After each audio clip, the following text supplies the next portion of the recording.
As Mistress Death's war above all and Aku Jin's invasion of Earth looms closer and closer to Storm's home, she finds herself in a magic test from her friend the Scarlet Witch to assess her ability to deal with mystical threats. But in the eyes of the Sorceress Supreme, Ororo Monroe is more in over her head than she knows. Even with her mystic lineage, she is untrained and unprepared for the deceptive arts of magic warfare. And as Storm struggles to hold her world together, mysterious forces have already conspired against her as they spill innocent blood on her soil.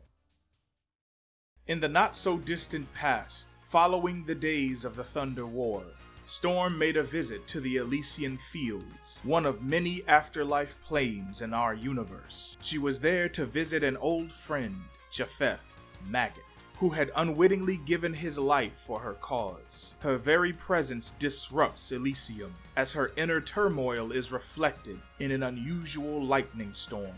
There aren't supposed to be any negative emotions in paradise, and Maggot can't help but wonder what unspeakable acts happened here to cause such a rule to be put in place. But Storm thinks there's a simpler answer. In her eyes, death gods may just not be fond of storm gods, or anything that reminds them of the storm. Maggot informs Storm of some underworld politics. Hades and Persephone have relinquished their throne to their daughter, but Hades' father, Kronos, deemed her to be too weak and tried to take control of Elysium from under the new queen's rule. His lifeless remains stand now as a testament to his rebellion. Behold the King of Titans indeed. Storm interrupts her companion's tale, as she's far more interested in how he's doing personally.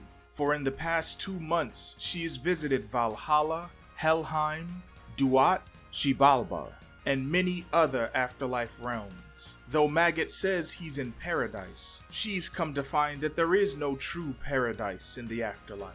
She is accompanied by her new divine friend, Sugar. Together, they search for Dr. Voodoo. They have yet to find him in the afterlives. Though she has located her parents, unfortunately, her mother avoids her company. Ororo suspects that her mother's avoidance stems from an act she committed before the Thunder War even began, when she needed to curry favor with Dr. Day and gave away her precious ruby, the only thing her mother left to remember her. Why would a sacrificial gift upset Ndare? Ororo is unsure. It's a lesson she learned from her mother herself.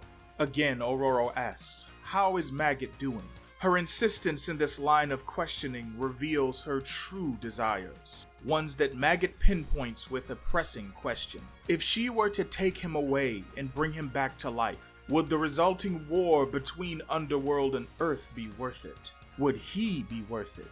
But Storm has lost enough loved ones, and at this point, she would rather wage war against every single realm in existence than say goodbye to another. And death is something she's dealing with now, even in the present, as she discovers the headless remains of an innocent mutant girl within her sanctuary. The crime scene makes it evident that she was killed on these grounds, and as the onlookers react with horror and disgust in the moonlight, Storm can only think of Susanoo's final words to her as she sentenced him to his fate. The pain that filled his heart as he fell into the void burns brightly within Storm as her elemental energy gathers around her body. Black lightning shoots outward, a clear sign of Storm's inner turmoil, and as Storm's thoughts grow darker and darker, her outward appearance reflects her inner conflict, her inner rage. Her pristine sanctuary comes alive with black lightning and violent rain as her skin, her entire body, turns to shades of black and gray, while ominous familiar horns protrude from her white glowing mane. The transformation to her most dangerous form has begun, for Storm has grown sick of these war games that constantly claim innocent life. Whether the offender is human or mutant matters not to her. Storm knows what will eventually be asked of her when the army that assembles itself outside of Earth's door comes to bring ruin and destruction. She will be asked to take the all too familiar position of Defender, Earth's mightiest mutant. Earth's last storm god. Over and over the refrain repeats, but will it ever be enough? What more would these people have Aurora possibly do? But before anyone in the crowd can answer, a plume of cosmic smoke appears behind Storm, and a mysterious astronaut emerges to answer the question. All Storm has to do now is give up, and with a snap of their fingers, the astronaut disappears, taking Aurora with them. Elsewhere, in Orun, the realm of the Orishas, a massacre is taking place. A gruff, hairy mutant with adamantium claws has been pulled out of hell, and he can no longer hold liquor since his guts have burst. And yet, he has never felt more alive. These are the words of Wolverine, who has just shed god blood, along with his fellow dead xmen.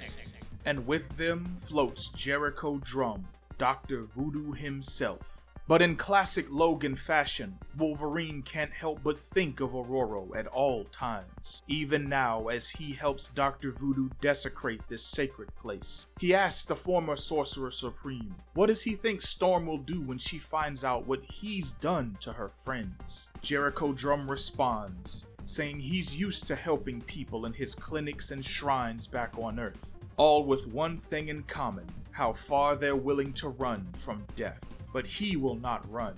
When it is his turn, he'll accept it with open arms. But Wolverine disagrees. From where he's sitting, Dr. Voodoo's death cannot possibly be a good one, and whether here in life or later in death, he will have to face the consequences of his actions. Dr. Voodoo ignores Wolverine as he resurrects the fallen priest, adding a new soldier to his ranks. If Storm were here, she'd put a quick end to all of this. But she's not here. In fact, she's not even in our multiverse anymore.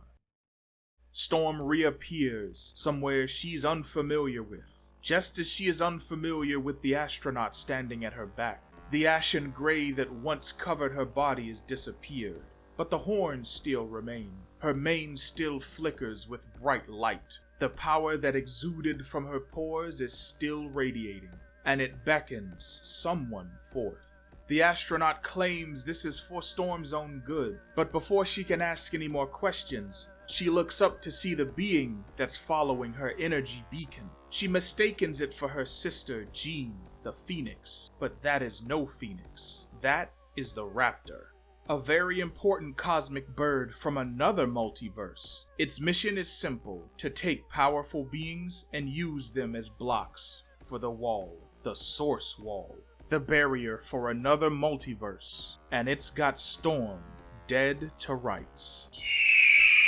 She quickly takes off behind the astronaut, wondering how this could possibly help her. For a brief moment, she thinks of her friends Gambit and Yukio, knowing that they would love this. The pair leap from an impossibly high waterfall. Storm can fly, but when she asks the astronaut if they can fly, she doesn't get a straight answer. The astronaut continues the jest until the last possible moment. They are flightless. Storm's had enough of this game. She grabs the astronaut's straps. They try to swat her away to no avail. And as the pair plunges into the primordial ooze, the Cosmic Raptor has some final words that lets Storm know that this is most definitely not Jean Grey.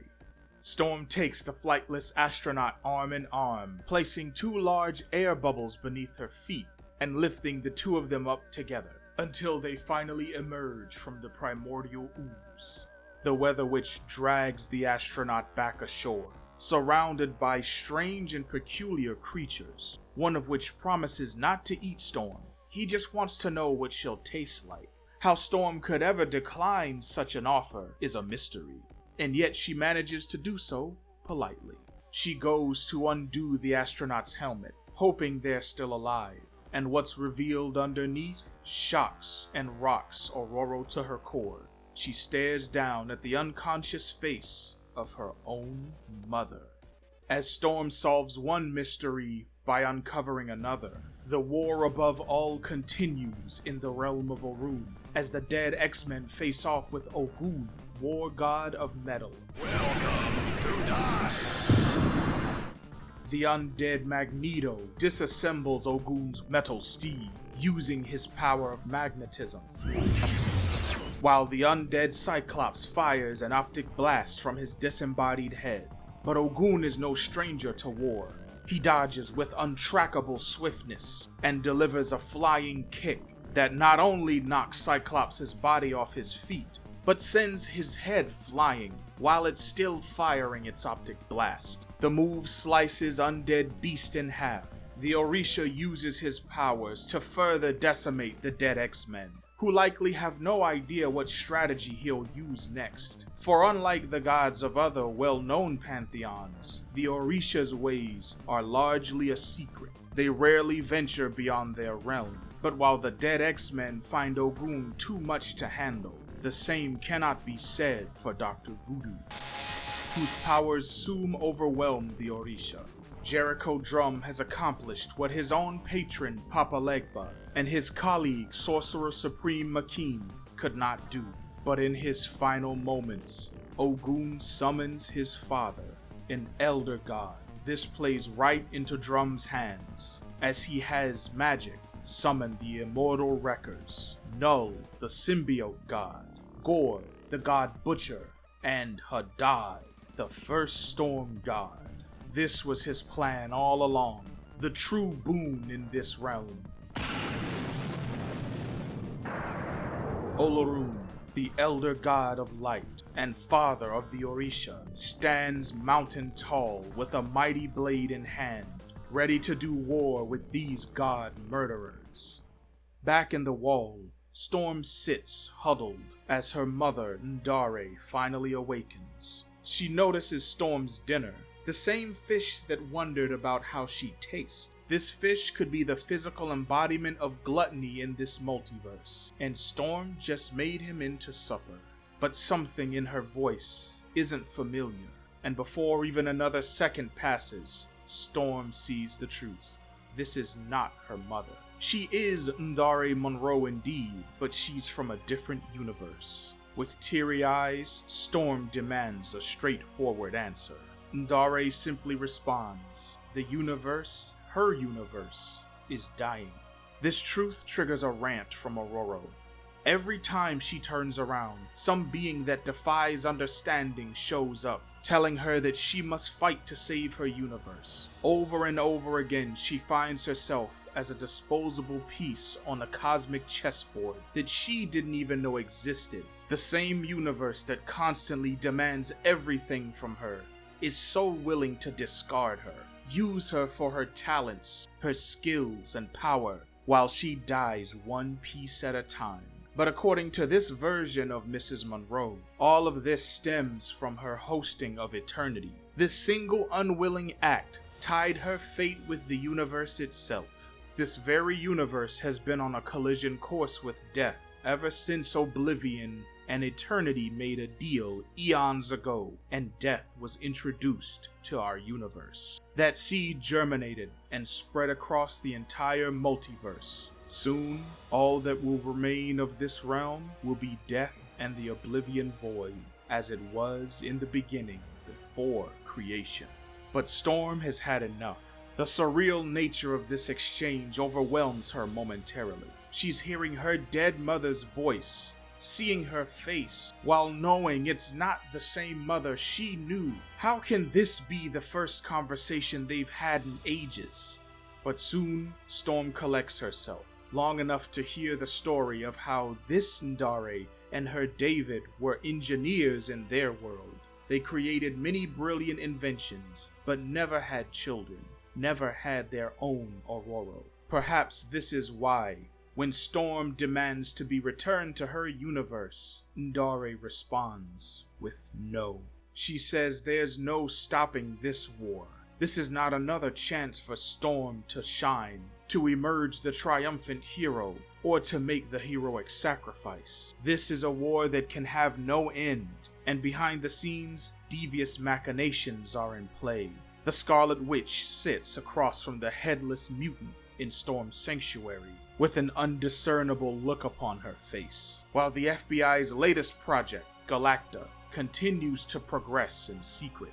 Even the plans of Akujin and her sisters take hold as they storm Tartarus and attack Cerberus. Indeed, Storm stands no chance against these enemies, so in order to survive, she'll have to give up everything that she holds dear.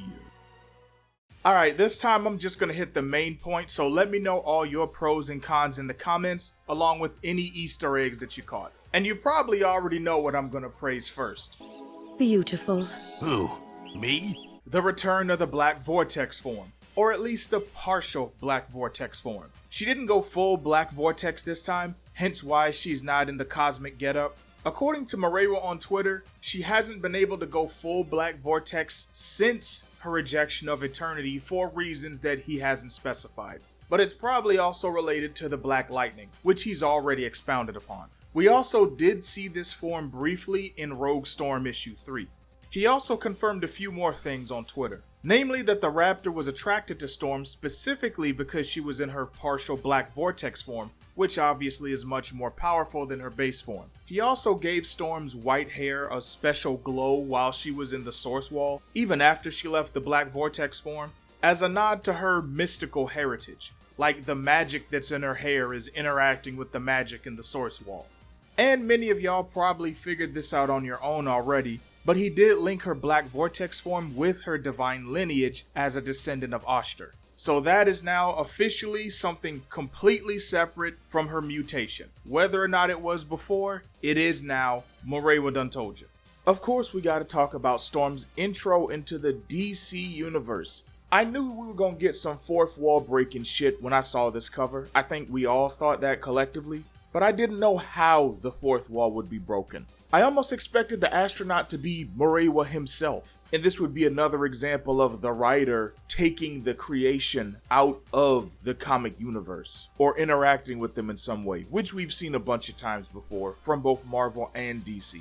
But we got something super unexpected instead, and for all my feats junkies, this issue gives you another one. Storm being chased by the Cosmic Raptor. We're talking tip-top echelon of DC entities. Tip of the top. Tip of the top, tip of the top. Strong enough to trap Perpetua in the Source Wall. Perpetua is one of the creators of the DC multiverse. In Justice League Annual Volume 4, Perpetua is described as the first creator, the great mother of the Monitor, Anti-Monitor, and World Forger. The being who designed the universe before our own to be a dangerous self-sustaining weapon. In the greater omniverse, among all her brothers and sisters tending to the infinite multiverses within, no being was more feared, more reviled. So that entity, capable of creation and power on an omniversal level, got shoved into a wall by this fucking bird. So the Raptor was attracted to the power in Storm, who was only in partial Black Vortex mode. She wasn't even at full mount, she was only at half chub, and that was enough to bring the cosmic bird to the yard.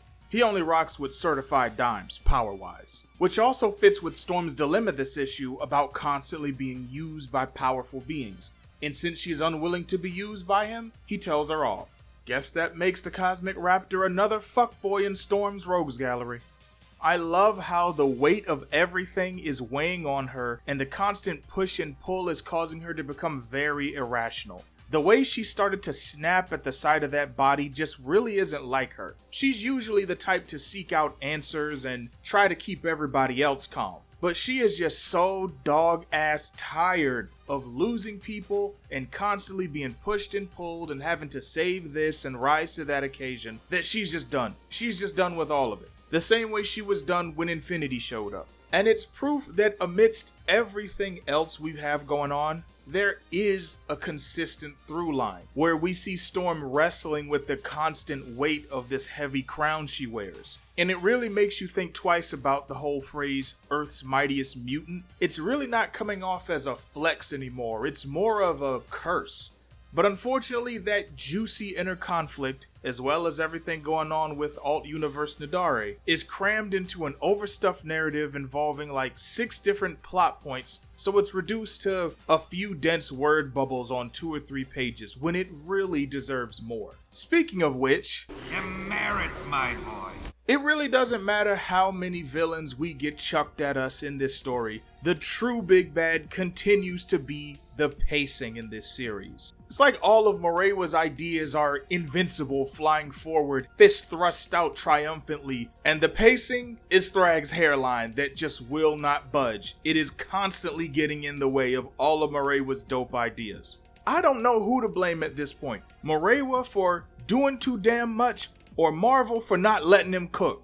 But it's clear that he is having to speed run through this whole thing. I heard somewhere that this is a limited series now. That's definitely not how it was advertised when the Thunder War ended. And if so, then we have another instance of Marvel marveling too goddamn hard. They're forcing him to crunch everything down. All his ideas are now crunched up in the coop tighter than a bobsledder, which just makes the whole story suffer. We got undead X-Men in this issue.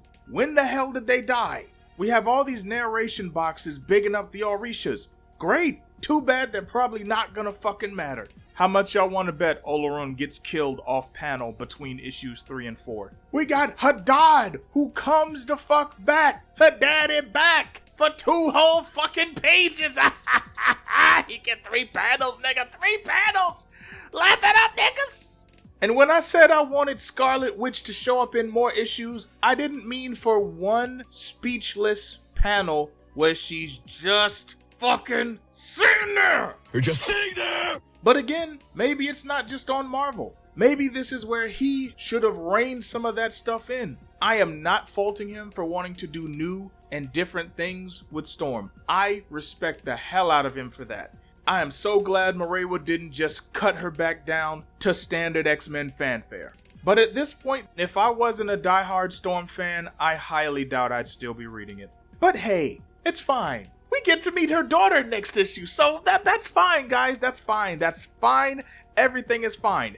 Even though there's literally no preview synopsis. It just says, Furaha, Storm's daughter, has arrived. That's the whole plug. Guys, I want y'all to understand how apparent it is that Marvel doesn't give a fuck about this title. Whether they did before, they damn sure don't now. We also didn't get a last time on section this issue, but we did get a overstuffed Eternal Storm Saga recap of sorts, so I guess that took its place. But this right here just screams, we're wrapping this shit up. Wrap it up, guys. Come on, let's go. We ain't got but 2 issues left. We don't need to be teasing them about nothing. The people that are still reading this book, they know what's coming next. We got to go. We got shit to do. We got other pointless books to write. Wrap this shit up. Let's go. God damn it, let's go. For those who don't know, Storm has another daughter from the future. Her name is Furaha. She was first seen in the Hellfire Vigil issue in a vision that Eternity gave to Aurora to comfort her after she thought she was pregnant but found out she wasn't. And there's been a ton of speculation over who the father is, whether it's Black Panther or Wolverine, which launched another battle of the shipping wars between the Storm Panthers and the Stormverines. Don't think I ain't seen it just cause I ain't talked about it yet. I've been waiting for us to get some confirmation. But until then, Furaha is just another of Storm's many future children. She's cute, she's adorable, I like her fangs, I like her eyes, but that's it. Comment below, let me know how you feel about all this madness. Do you think we could end up getting more Storm after this arc ends? And do you think Morewa can stick the landing? Comment below and let me know. And then you better click on this video right here and get more Weather Witch goddessness in your life. And until next time, keep on simping.